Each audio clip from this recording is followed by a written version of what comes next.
It's happening today, the ruling that everyone has been waiting for. The court is expected to decide whether the public will finally be allowed to attend Thursday's hearing, the one where the accused killer is expected to appear in person for the first time since the shocking tragedy that shook the entire community. The air around the courthouse is heavy. People are restless, waiting to see if justice will truly be transparent or if something is still being hidden behind closed doors. For many, this ruling to be the first real sign that no secret is being protected anymore, that the truth will finally be seen and heard by everyone. This entire case has taken turns no one saw coming. From the moment police first stepped onto that quiet street, what looked like a simple domestic incident quickly spiraled into one of the most controversial investigations this town has ever seen. The neighbors said they heard nothing unusual that night. No screams, no loud arguments, nothing to warn them that something terrible was happening inside that house. Yet by dawn, one life was gone and another was changed forever. The accused, who was once described as calm and hardworking, stood silently when police led him away. No words, no visible emotion, just that blank stare that left everyone wondering, what really happened that night? Was it a sudden act of rage or something that had been building for months, maybe even years? Detectives have spent weeks piecing together every detail: phone records, surveillance footage, financial trails, even the tone of messages exchanged just hours before the incident. It's all part of what prosecutors are calling a deeply calculated act, while the defense insists it was a tragic moment of human weakness, something far from premeditated. But here's where things get complicated. Some residents believe that the investigation hasn't been as open as it should be. They point to sealed documents, closed-door meetings, and certain witness statements that were never publicly released. They say too much has been kept away from the people, fueling a quiet anger that's now spreading through the town. And now, with the court expected to rule on public access, the tension is at its peak. Because if the doors remain closed again this week, the outrage could spill beyond the courthouse walls. Many citizens have already gathered outside holding signs that say, "No more secrets," and "Justice must be seen." To them, this is not just about one case, it's about trust. The atmosphere around this story has felt different from the beginning. You can sense it even when you talk to people. The way they speak, the way they pause mid-sentence as if afraid to say too much, it tells you something deeper is at play.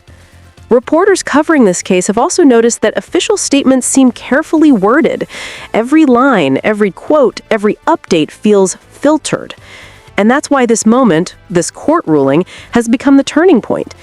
If the public is allowed to attend Thursday's session, it would be the first time ordinary people, not just lawyers and officials, will look the accused directly in the eye.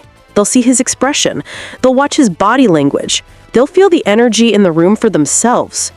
And that's when the real judgment of public opinion begins. Behind the scenes, several sources have hinted that the prosecution plans to reveal new forensic evidence during Thursday's session, evidence that could strengthen their case significantly. But again, the details are sealed for now. We don't know what it is, only that it was reportedly verified by an external lab just a few days ago. People are already speculating. Some think it's related to a DNA trace that didn't match the original timeline given by the accused. Others say it's a digital clue, perhaps something from a deleted message or an unshared recording that surfaced after the police gained access to his cloud backup. Whatever it is, one thing is clear: Thursday could change everything. In town, the fear and fascination around this case have blended into something haunting. Local cafes buzz with quiet debates. Some defend the accused, describing him as a man pushed beyond his breaking point. Others see him as manipulative, someone who wore a mask for years. Still, everyone agrees on one thing: nobody truly knows what went on behind those closed doors. I spoke with one elderly resident who said, "If we can't see what's happening in that courtroom, then how can we ever believe justice is real?" That single sentence captures the emotion of the entire community. They're not just waiting for a verdict, they're waiting for honesty. And that's what makes today's ruling so important. It's not simply about whether cameras will be allowed or if a few reporters can enter. It's about whether justice will be seen, not just told. Let's not forget, this case already shook the system weeks ago when new details emerged about the relationship between the accused and the victim. Their connection wasn't what most people first believed. Text messages revealed tension, frustration, and even moments of deep resentment that had built up over time. Friends who knew them said they'd noticed the cracks long ago, but never imagined it could end this way. For investigators, one of the most challenging parts has been separating rumor from reality. The internet has flooded with theories, some wild, some disturbingly convincing. But until now, the authorities have kept tight control over what's publicly confirmed. That's why the community's trust is on the edge. The defense team, meanwhile, is preparing a strong argument that the entire case has been exaggerated by media and public pressure. They're expected to request another psychological evaluation, arguing that the accused was under extreme emotional distress at the time of the incident. According to one insider, they believe the prosecution's narrative is too clean, too perfect, as if built more for headlines than truth. And yet the facts remain heavy. The evidence collected from the house tells a story of chaos, movement, and sudden violence. The silence that followed was almost unnatural. No call for help, no sign of panic, just a chilling calm. This is why Thursday's hearing, if open to the public, could mark a turning point. People will finally see how both sides handled this evidence in real time. They'll watch the accused as the new material is presented. They'll see how he reacts when the prosecution speaks his name. It's these subtle human moments that tell you more than any document ever can.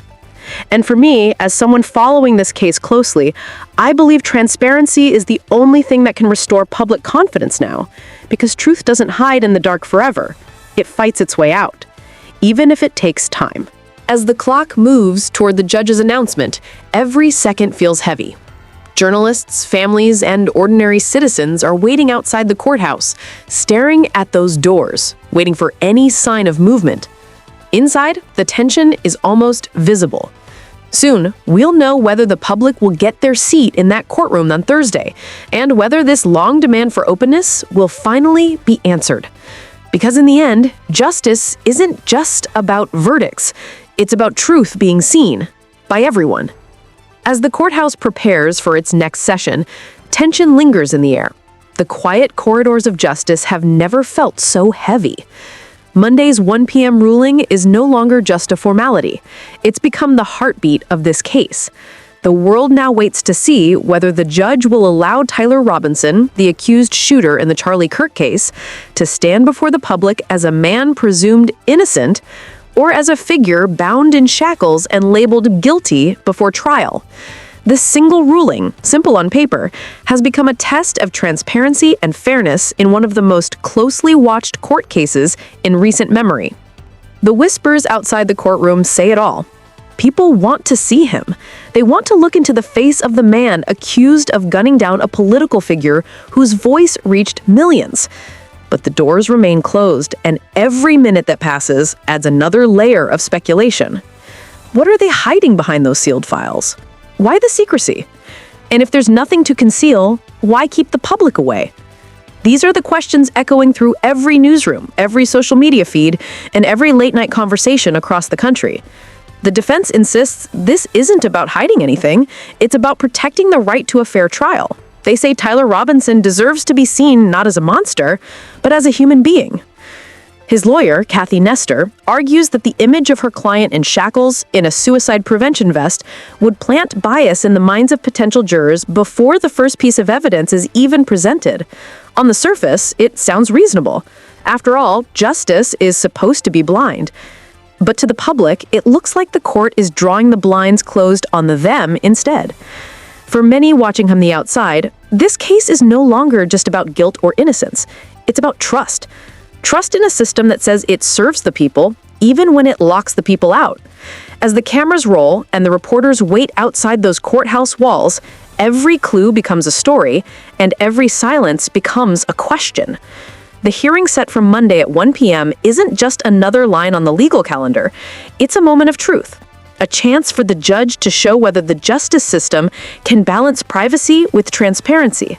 And just days later, on Thursday, the public is expected to finally see Tyler Robinson for the first time. That appearance will mark a critical moment in this unfolding drama. When he steps into that courtroom, the eyes of the nation will be watching. For some, it will be proof that the courts have nothing to hide. For others, it will be the moment they start to question everything all over again.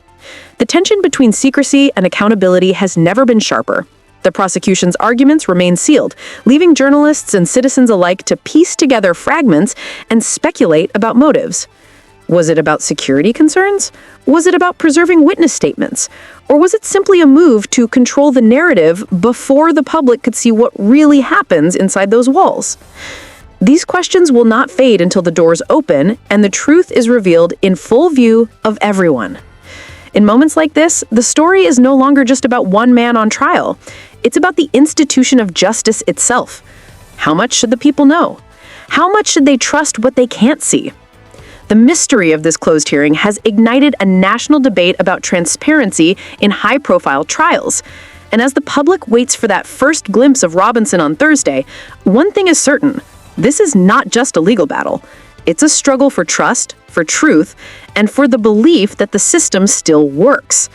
This case is shaping up to be one of the most defining moments in recent courtroom history. If the judge rules to allow Robinson in civilian clothes, it will send a message that even amid controversy, the right to a fair trial comes before the court of public opinion. But if the judge decides otherwise, keeping him bound and uniformed, the image could shape public perception long before a verdict is reached.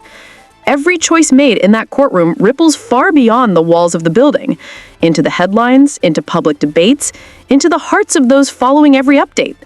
And while many wait anxiously for answers, the deeper question remains: what is really being protected? The defendant's rights or the court's control over what the world gets to see? In a few short hours, we may begin to understand. For now, the cameras stay outside, the people wait, and the silence of justice continues to speak louder than any press release. As investigators, as journalists, and as citizens, our job is to keep watching, keep asking, and keep demanding that the truth, whatever it is, comes out in the open. Because when justice hides, trust dies, and when trust dies, no verdict can truly heal the divide. So as we stand here, waiting for that ruling, waiting for that door to open, one question remains at the center of it all. Will Thursday bring clarity or just more questions? Only time and the court's decision will tell. Until then, we'll be right here, keeping watch, following every lead, and uncovering every detail that points to the truth behind this case. Because in a story this big, silence is never the final word. If you believe the truth should never be hidden, make sure you stay connected, like, share, and subscribe so that this investigation reaches every corner and every voice that deserves to know what's really going on. Together, we'll make sure the light of truth never fades.